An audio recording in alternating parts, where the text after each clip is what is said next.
All right, now we're going to do some moving, and we're going to do some talking and some interacting. Now we're going to really do the community stuff.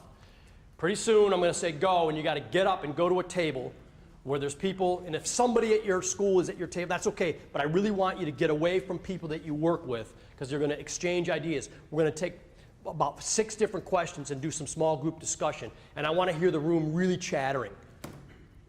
And then when I say, okay, time out, then I want to hear the room zip it so we can share, okay? That's how we're going to do this. So you're going to explore these 7 principles of belonging. I'll talk about each one of them. We are lonely without community. I don't know about you, but I have really clear visions of when I was lonely as a kid, as a young adult. I remember graduating from college, fresh diploma in hand. My family came. They rented the big van because I got a bunch of brothers and sisters. They had to pack up my stuff. I wasn't even packed. My dad was pissed. I graduated, and we all had the party beforehand, and it was about a mile from my house, from the arena. And at the end of graduation, it was kind of like this anticlimactic experience. It's like, I did it. Okay, now what? Now I got to go find a big boy job. And I couldn't find my family. There was thousands of people in this parking lot pouring out of this arena. I couldn't find them. But I knew I needed to get back to my house because we were going to drive the 4-hour drive home. And I walked, all these cars driving by, all the beeping, yeah, yeah. I felt so lonely. I felt so by myself. Had the gown on, had the diploma, tears. Why did I feel so lonely? Because I was losing that community. My community, I knew that everybody's going to go out and they were going to do their thing. My community was over. And I didn't know the community that I would find. And thank God I found this community, and that this community has allowed me to help in some small way. But we're lonely without community. And if you're the head of a school, you have a lonely job. If you want to become the head of a school, it will be lonely. So that's an interesting dynamic. The need for community, but yet a lonely job. Types of community will ebb and flow in your life, right?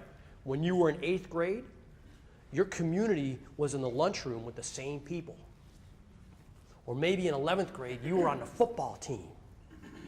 Or maybe you had a fraternity. Or maybe you played ultimate frisbee. Your communities, you're not playing ultimate frisbee forever. You will get too old. And you won't be able to do it forever. But for now, it's your community. Your community will ebb and flow over time. But we're always building that community, different ones. And so this group, we're very distinct. We are very purposeful, very focused. Isn't it great to be laser focused right now? Everybody wants everybody to be everything to them. But our community gets to stay focused on our types of kids. What a relief. That's so relieving to me. All right. Here's where you're going to stand up, find a new little group. Let me tell you what you're going to do. Storytelling. Principle number 1. Our schools, the history of our schools, maintain a sense of community by storytelling. So think of your school, think of a story that you want to share briefly that's part of the lore, that's part of the history, that's part of the identity and culture of your school. That keeps the norms and the habits and the ways of your school alive. So find a new group, take 3 minutes, share a story about your school. Go. Okay, I'm sorry to stop you.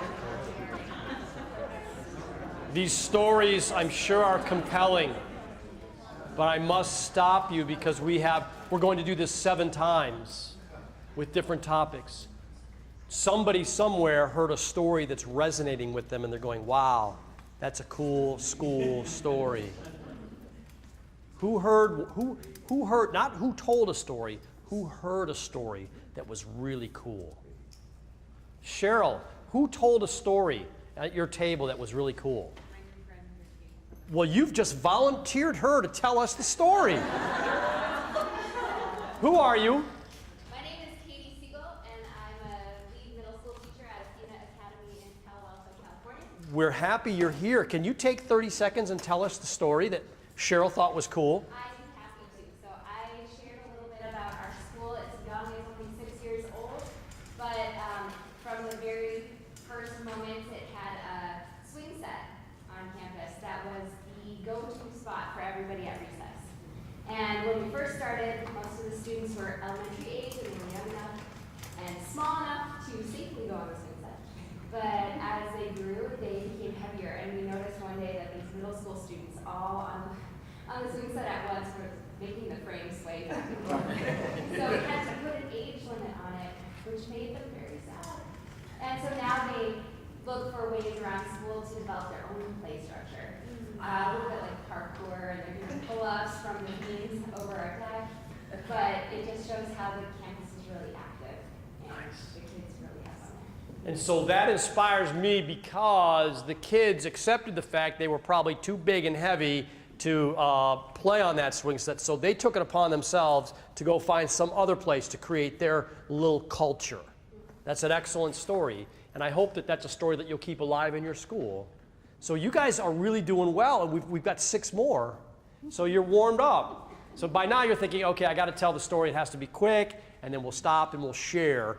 And now you know that if you hear something cool at your table and you raise your hand, you're going to have to pick somebody out and throw them under the bus.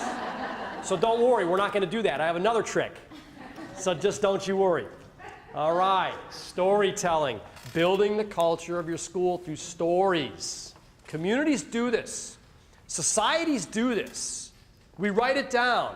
The greatest stories of a culture are the stories of art, sculpture, painting, music, poetry. That's the storytelling of society.